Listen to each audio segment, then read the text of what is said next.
4 oras dahil natutulog din ang tagapagbalita. 4 oras, perwisyong totoo. At ngayon, narito ang walang kinikilingan, walang pinoprotektahan.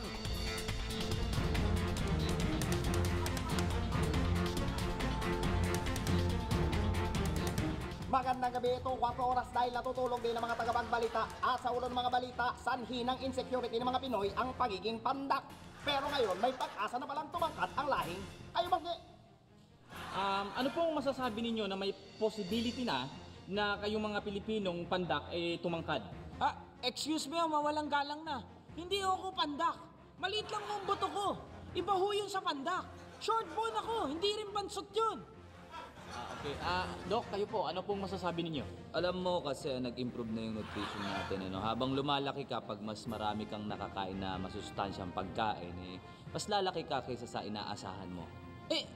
Doc, ang ibig niyo po ba sabihin pagka tumangkad din ng mga Pilipino lalaki din yung kwan? Alam niyo na, Doc. Nako, iho, ibang usapin na yan. Kahit na tumangkad ka pa sa inaasahan mo, lumaki ka, same size pa rin yan, hindi magbabago yan.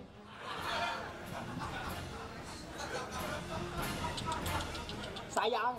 Anyway, dumako naman tayo kay Kapusong Bel Chongko para sa karagdagang balita. Bel, paano? Magandang gabi. Ito ang inyong kauso, si Bel Chongko. Palala ng palala ang kalagayan ng edukasyon sa Pilipinas.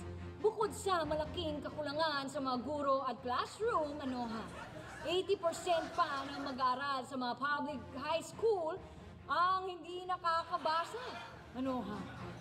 Nako, malaking problema nga yan. Ito nga anak ko, inilabel dun sa delata, hindi niya mabasa. Kailangan tanungin pa sa akin kung sardines o corned beef ang laman. Buti na lang maganda siya at marunong mag-spaghetti. Pwedeng entertainer sa abroad tulad ng mga kapatid niya.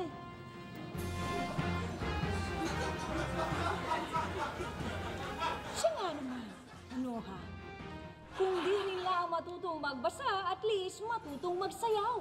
At ngayon, dumako tayo sa instigador ng bayan, si Michael Ricketts. Maraming salamat, Bel. Pupunta ba kayo sa sementeryo sa darating na undas? Pwes, pumorma ng maigi. Dahil alam naman nating lahat na hindi pagdalaw sa patay ang pinupuntahan ng kabataan ngayon sa sementeryo, kundi ligawan. Kaya mga kabataan, kapag nakita nyo yung crush nyo sa sementeryo, pormahan nyo sila. At huwag nyo silang tatantanan. Ngayon naman dumako tayo sa pinsan ni Papaya Guano na si Piaya Guano para sa ating showbiz na kaminit.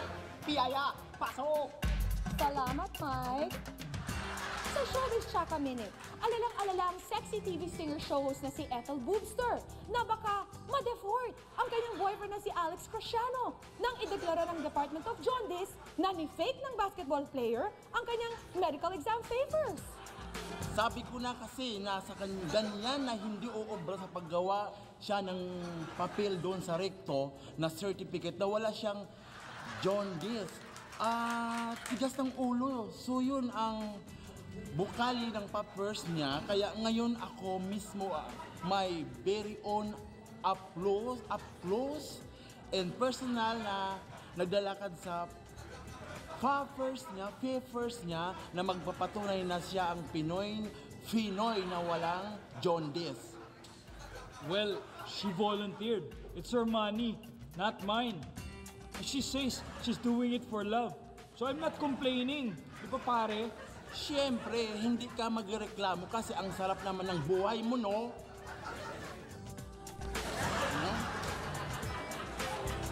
My PC. Meron breaking news!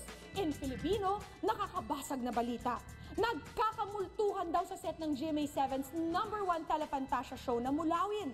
Nagliliparan ng props at may nakikitang lumilipad na hindi naman kabilang sa Ravenna o sa mga Mulawin. Nay! Kinikilabutan ako! Dahil dito, babaguhin na ang pangalan ng Mulawin at gagawin na itong Mulawin. At yun po ang ating showbiz Chaka Minute ngayong gabi. Back to you, Mike. Maraming salamat, Piaya. At yan po nagwawakas sa... Excuse me po. Yan po nagwawakas ang 4 oras ngayong gabi. Walang tinitiligan, walang patutunguhan. Ako naman si Bel Chongko. hatid sa inyo ay perwisyong totoo. Marami pong salamat sa inyong pagtutunganga. Ano ha?